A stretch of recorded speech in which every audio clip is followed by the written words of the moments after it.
Cette émission est conçue et réalisée par des membres de la communauté avec l'aide de Télé-Cogeco.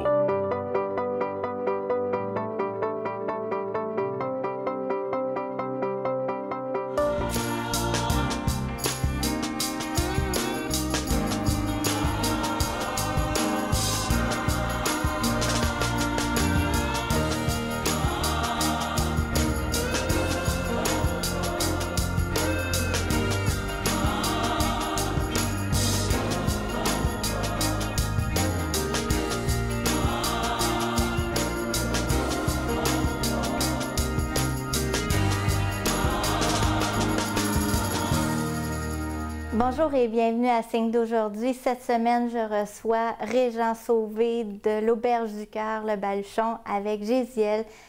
Régent va nous parler de la musicothérapie, un nouveau projet de l'Auberge du Cœur. Bonjour Régent. Bonjour, ça va bien? Ça va bien. Merci d'avoir accepté mon invitation. Ça me fait plaisir. Alors, depuis 2 ans, à l'Auberge du Cœur, le Baluchon, vous avez un nouveau projet. C'est quoi? Oui, en fait, on a utilisé le sous-sol pour faire un studio de musique, où les jeunes peuvent enregistrer de la musique, en écouter, en parler. Donc, on fait de la musicothérapie. Musicothérapie, on peut le faire de façon active ou réceptive. Donc, on l'écoute, on analyse, on en jase, on véhicule les émotions que ça nous fait soulever, ou on en fait. Donc, on en joue d'un instrument ou on crée nous-mêmes les paroles. Ça permet beaucoup d'atteindre les émotions. Si on atteint nos propres émotions, on s'y confronte. Si on s'y confronte, on les comprend. Puis si on les comprend, on peut mieux les communiquer de façon adéquate. Okay. Donc, est-ce que il y a des temps prévus pour être dans le local? Comment ça s'implique, là, ce projet-là, avec les jeunes? Super. À tous les mardis, en général, j'ai une activité. Donc, parfois, je l'inclus, parfois non. Mais tous les intervenants qui ont un jeune au suivi peuvent, de façon en rencontre individuelle, dire « On fait-tu faire notre rencontre dans le studio, peut-être la première demi-heure, écouter un peu de musique. » Comme je dis des fois, une petite chanson, une petite discussion, on a plus d'émotions. Fait qu'on peut y aller comme ça. Donc, il y a des intervenants qui vont l'utiliser pour faire un moment avec son jeune, une activité, un moment, un atelier où il faut créer un lien de confiance. Où est-ce qu'il va y avoir un plus grand partage de ce qu'on ressent et ce qu'on vit. Donc, le but d'avoir de la musique au Baluchon, c'est de permettre aux jeunes qui vivent des choses difficiles de s'exprimer davantage. Oui, d'atteindre leurs émotions, de s'y confronter, comme je disais tantôt, de les accueillir. Parce qu'ils sont capables d'accueillir les leurs, ça devient beaucoup plus facile d'accueillir l'émotion d'autrui. Si on est capable d'accueillir la nôtre, on ne peut pas accueillir celui d'un autre. Et l'exprimer aussi, parce qu'on la comprend, on la connaît, on peut mieux la verbaliser. OK. Qu'est-ce que ça t'apporte, toi, d'aller au local de musique Gésiel?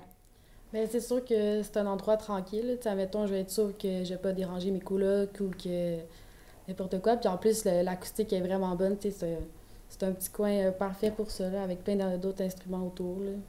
Puis qu'est-ce que ça t'apporte? Tu joues du violon. Qu'est-ce que ça t'apporte de jouer de la musique, toi?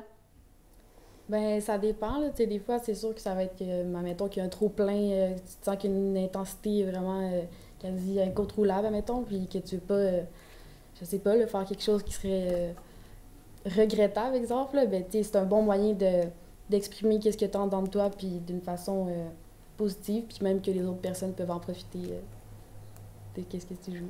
Qu'est-ce qui se passerait si on t'enlevait ton violon? Ben c'est sûr que, je ressentirais un manque, là, c'est quasiment comme, on pourrait dire, comme une drogue, là, que, à un moment donné, t'as le goût de pratiquer ton instrument, t'as le goût de ressentir ce sentiment-là. OK. Puis comment la musicothérapie, là, comment vous faites ça? Comment ça s'incarne dans le quotidien mais ça se fait quand même tout seul. En général, on va arriver en bas, en rentrant, les jeunes touchent à tout, ils veulent tout essayer. Et ils se mettent tout de suite à parler de leurs styles musicaux. OK. Et c'est là qu'on rouvre, hein, on accueille, on dénigre pas. Il y en a un qui va aimer le métal, l'autre va aimer le rap, l'autre va aimer le reggae, un autre va aimer le classique. Et chacun va avoir ses raisons. On les fait véhiculer là-dessus, le comment, du pourquoi, qu'est-ce que ça t'apporte, qu'est-ce que t'en fais. Et en quelque part, comme ils socialisent tout ensemble, on peut appeler ça un peu comme du socio-constructivisme, parce qu'il se construit un échange. Et à travers cet échange-là, bien, ils développent l'esprit critique. Puis comment les parents nuisent ou aident leurs jeunes à exprimer leurs émotions en lien avec la musique. Tantôt, en pré-entrevue, tu me racontais des choses très intéressantes que je trouve qui seraient bonnes pour nos téléspectateurs à entendre. Bien, ce qui est intéressant, j'ai lu que les psychologues, au niveau de la musicothérapie, expliquaient que l'enfant, c'est très important, s'il a un besoin de dormir, de s'endormir avec de la musique sur les oreilles, de lui offrir ce levier-là de détente. Pourquoi? Parce que ça le ramène beaucoup à quand il était enfant, la voix de sa mère ou son père qui chantait une berceuse, soit qu'il s'en ennuie, mais ça ramène à cet état d'esprit-là, ce qui permet d'avoir un meilleur sommeil, plus récupérateur et de mieux vivre le moment du sommeil, puisque ça le sécurise. L'autre chose qui peut arriver, qui est un peu plus triste, c'est qu'il y a une triangulation qui va exister entre le parent, l'adolescent et sa musique à lui, ou même la musique du parent. J'explique vite, vite. Le parent ne va pas aimer la musique de son enfant, va lui demander de l'abaisser, voire de la couper complètement ou d'aller l'écouter ailleurs. Le jeune, bien, il vit un rejet là-dedans, parce que quand même, ses goûts musicaux, donc son opinion. C'est à travers la musique qu'il vit, et là, il ressent un rejet, il va s'en aller, soit au parc ou ailleurs. Et c'est là qu'il va tomber avec d'autres types de fréquentation et peut-être tomber dans la consommation ou d'autres types de comportements. Attention, je ne dis pas que c'est comme ça pour tous. Donc, ce que j'aurais suggéré aux parents, c'est si tu n'aimes pas sa musique, tu peux peut-être y acheter une bonne paire d'écouteurs qui isolent bien et, une fois de temps en temps, partager avec lui sa musique pour ensuite y faire partager la vôtre et développer peut-être une plus grande tolérance l'un envers l'autre et la compréhension de ce que l'autre vit. Vous avez remarqué que la musique, selon les styles de musique que les jeunes écoutaient, ça disait quelque chose sur les émotions des jeunes. Ça disait quelque chose sur ce qu'ils vivent. J'aimerais ça que vous me donniez des exemples comme vous l'avez fait tantôt. Bien, il y en a plusieurs qu'on pourrait utiliser. Par exemple, un jeune qui écoute de la musique où ça dit pardonnez les paroles qui vont sortir de ma bouche, mettons, il écoute un rap ou un métal où ça dit j'haïs le monde est fou, je suis à bout, j'aurais le goût de faire peser sur le bouton, faire sauter la planète. On a le choix de voir là que les paroles ou de voir ce qu'il y a un vécu derrière ce qu'il écoute. Il y a quelque chose qui est à exprimer. Pourquoi tu te sens comme ça? Est-ce que tu adhères à ces paroles-là ou ça fait juste te défouler? Il y a des gens qui, parfois, vont dire, ben moi, j'aurais envie de dire, allez donc tout, bibi, mais je ne le dirais pas, mais de l'entendre par quelqu'un d'autre, ça fait du bien. C'est un peu comme se défouler. OK. Gésiel, j'ai envie de te demander, parce que tu joues très bien, j'ai envie de te demander de nous jouer un petit quelque chose pour le bénéfice de nos téléspectateurs et de nous dire, dis-moi donc ce que tu vas jouer, puis quand est-ce que tu joues ça? Bien, dans le fond, c'est une ancienne pièce que j'avais déjà jouée quand j'étais un peu plus jeune. Là. Ça s'appelle Fantaisie. Puis, Quand est-ce que tu joues ça habituellement? Bien, ça dépend. Ça peut être à des concerts ou ça peut être, mettons, comme des contrats là, pour des mariages, des funérailles ou n'importe quoi. Mais tu le joues-tu quand tu vis une émotion particulière? Ah, OK, dans ce sens-là. Oui. Ouais. Mais des fois, mettons que juste des pièces que tu as jouées quand tu étais plus jeune, juste le fait de la rejouer, c'est comme un peu que ça te remet dans ton état d'esprit que tu étais avant. Puis tu vois aussi comment tu t'es amélioré comparé à comment tu jouais avant. Là. OK. Alors, on te laisse t'installer.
Quel côté spirituel tu vois à la musique? Est-ce que ça débloque des choses chez les jeunes?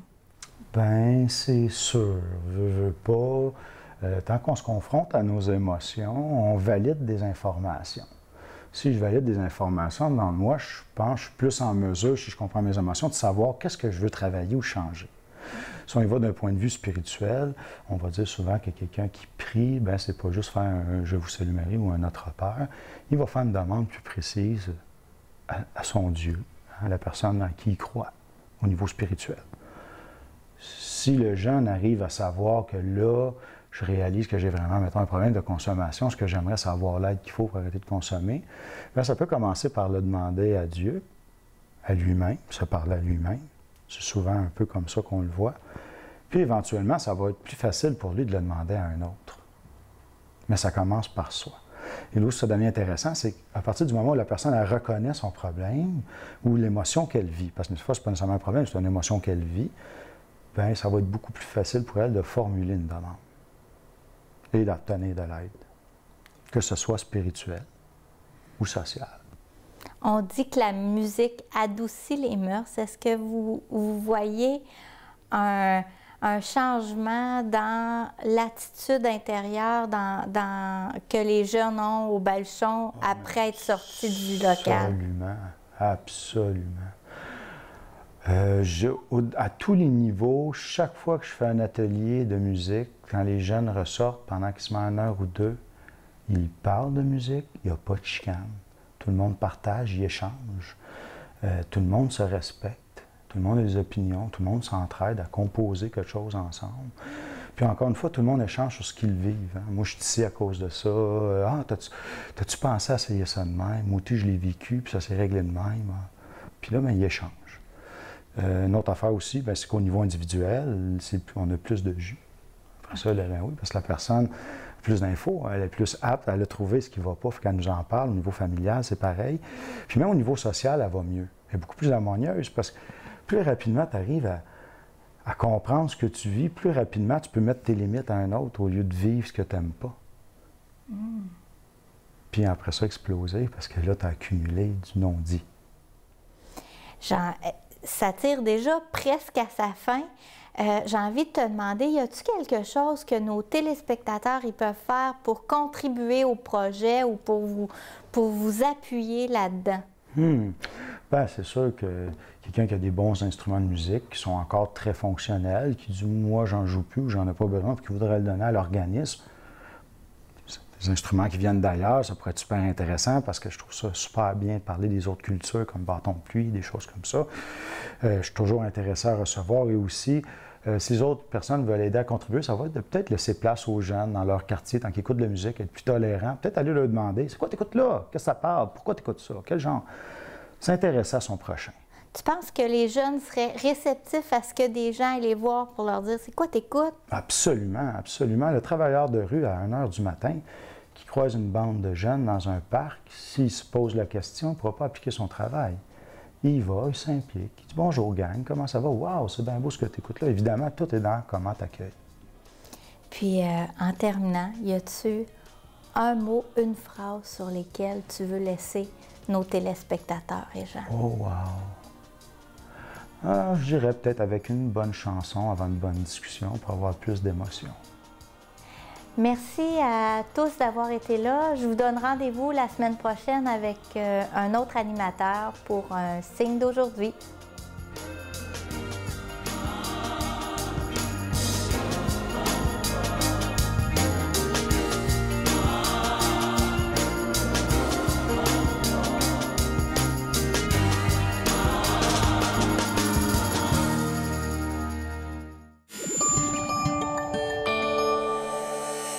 Télé Cogeco, un service exclusif aux clients de Cogeco.